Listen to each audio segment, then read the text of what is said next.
I was just going to get into immigration. That's a funny one, Governor Palin for amnesty. That's a great one. It is a huge issue, immigration, across the country and in the Cornhusker State. So tell us where you do stand. Yeah, I oppose amnesty. It's not fair and it's not right. And, of course, immigration is really a federal government level to start with. They need to secure the border. But here in the state, we face a lot of issues with illegal immigration, and certainly it creates a burden in our schools and for law enforcement and for our healthcare system. And in the state, we're faced with the issue of providing benefits to illegal immigrants. And I've taken a stance since the beginning of my campaign that I oppose that. I agree with our current governor that it's not fair and it's not right to provide those taxpayer benefits to people who are here illegally. Those are reserved for our citizens and folks who are doing things the right way. So I think that's an important principle to stand on, and I will continue to do that as I run this race. Property taxes are a huge deal for any governor. What do you see there? What's the state of property taxes in Nebraska now, and what are your plans if elected? Yeah, I've traveled 30,000 miles across the state, actually now 31,000 miles across the state, talking to folks about the important issues, and property taxes is the number one issue on the minds of most Nebraskans. And so I put together a plan for how we grow agriculture here in the state, because we're an ag state. And the first thing in that plan is controlling property taxes. So I've got a plan that talks about taking valuation on ag land down, putting more money into the property tax credit relief fund, and then curtailing the unfunded mandates that we push down to counties and school districts so they have more flexibility to manage their budgets and can do their part in controlling property taxes.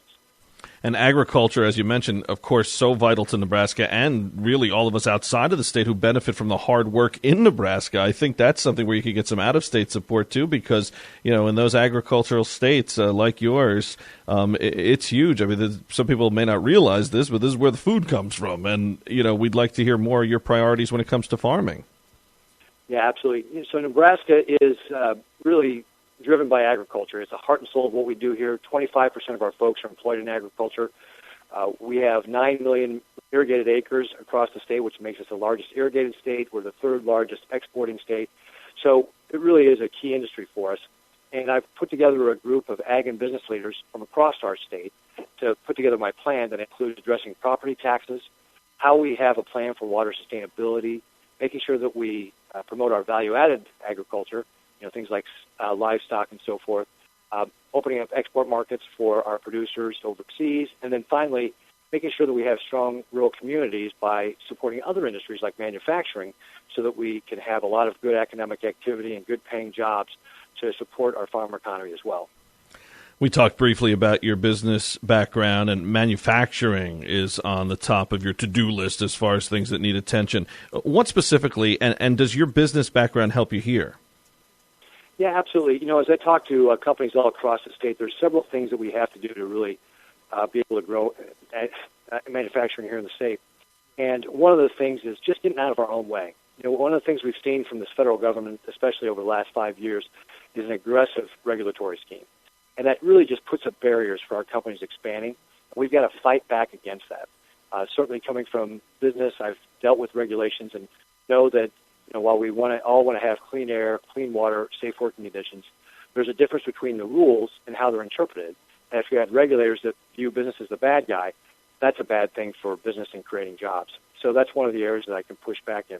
Also, having the right trained workforce is important. That's one of the reasons why I want to promote career and vocational training in our schools to make sure we have the right trained workforce, because they also those create great paying jobs in our state.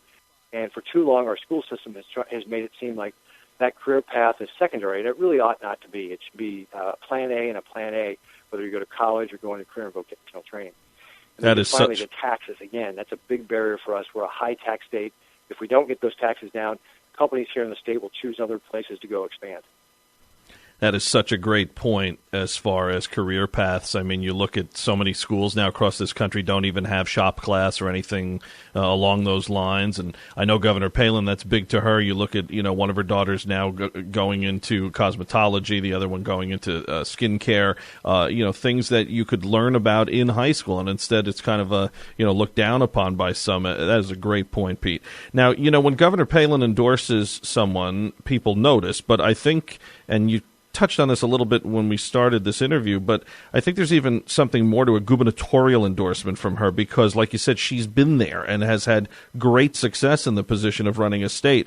So I think when she picks a governor hopeful, she really sees something tangible that will translate in office. Yeah, and that's certainly one of the things that I've been talking about to folks, and one of the reasons why they're so impressed when they see that Governor Palin has endorsed me, because she obviously has been a very successful governor in her state. And actually, there's a lot of similarities between our states. We're both homestead states, both grounded in those rural values of hard work and independence and taking care of yourself. Those are things our two states share in common. And so it really resonates with people when they say, hey, a hardworking governor from a state like Alaska, that person's endorsing Pete Ricketts, that means something. You sound like you're enjoying this. Are you enjoying the campaign? And what about your family? How do they like this new spotlight? Yep. It is absolutely a privilege to be able to run here in Nebraska. We have a great state with wonderful people all across it. The only thing I'm not fond of is the sleep deprivation, but other than that, everything is fantastic, and my family is enjoying it as well. I actually ran for U.S. Senate in 2006, and my kids were much younger then. Now they're a little bit older and a little bit more self-directed, so my wife's been able to accompany me on the campaign trail, which has really made it a pleasure as well. Well, you're doing a tremendous job, and we wish you all the best. Let's tell people how they can learn more about you, sir, and the campaign. What's your website? Sure. My website is www.PeteRicketts.com. That's PeteRicketts.com. I'm also on Facebook if folks would like to like me on Facebook. My wife says, Pete, it's pathetic. You go around the state asking people to like you, but please like me. And you can follow along in the campaign. Or at least vote for you. Pete Ricketts, you're welcome here anytime, and God bless you, sir. All right. Thank you very much, Kevin. I appreciate the opportunity. Visit PeteRicketts.com for more on the Ricketts campaign. That's Pete, Ricketts.com. To see Sarah Palin's full endorsements of Sasse and Ricketts, or to check out any of the governor's posts in their entirety, visit Sarah Palin's Facebook page and follow her on Twitter at Sarah Palin USA. It's time for Commonwealth Common Sense with Susan Stimson and Kevin Scholla.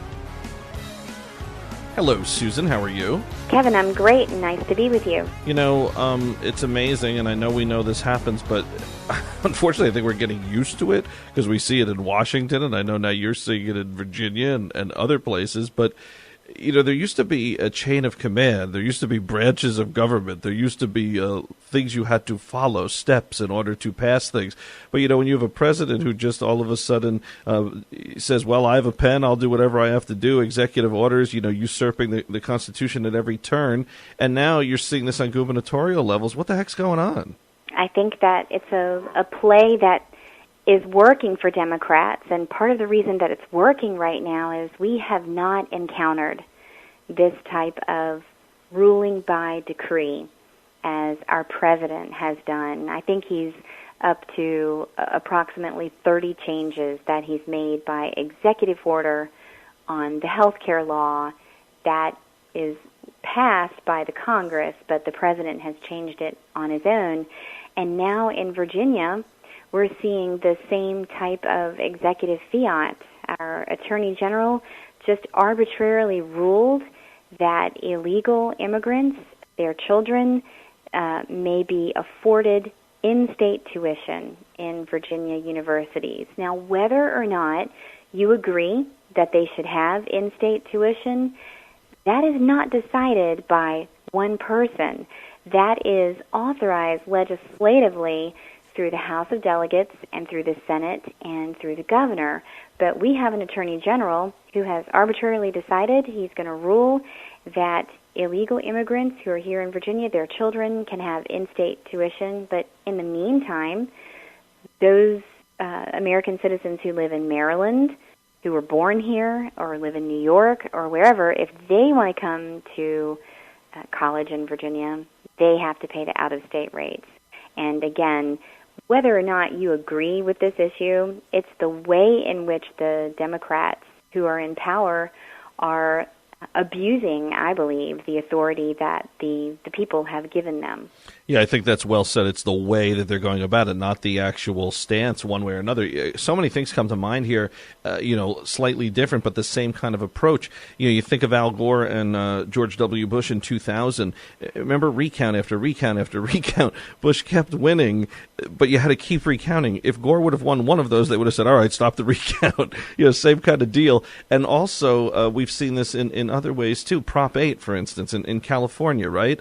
If it goes your way, great, the people have spoken. If it doesn't go your way, we'll just bring in a lawyer and judge, and we'll change it our way anyway. I mean, it's prescriptive. I know Hollywood is a big part of the Democrat Party and the progressive movement, but I mean, this isn't a movie. This isn't a pre-written thing, is it? Well, what is particularly troubling about this is we have not encountered this type of overreach that is just so blatant. And it's working for them because, Republicans, they are going to abide by the Constitution and what the rules are as far as Congress passing, legislation. It becomes the law. And so we're in new territory right now, and leadership, it comes from the top. And this is the way that President Obama wants things to go. And right now it's working for them, but I am very concerned about the long-term impacts of this type of leadership, on our country, because they're just going right through the list of each issue, and just by executive fiat, they are, decreeing what the law is going to be. And listen, sadly, some people don't know how government works anyway from a step-by-step process, whether it be a state level or on a national level. So it's up to these Republicans to, get a backbone here and come out and call him out at every turn and say, hey, look what he's doing here. This is not how things are supposed to be done, whether it be in Virginia or in D.C.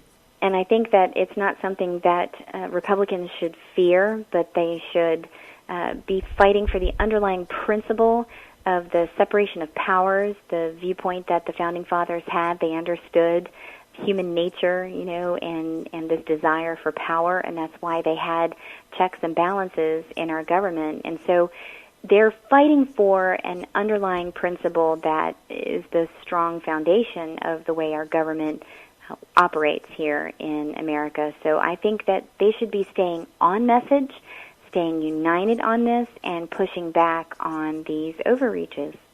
All right, Susan, thank you. Thank you, Kevin. Susan Stimson in Virginia. More Commonwealth Common Sense next week. Now our weekly commentary, Steel Resolve. Here's Sarah Steelman. Thanks, Kevin. The economy delivered us some bad news this week.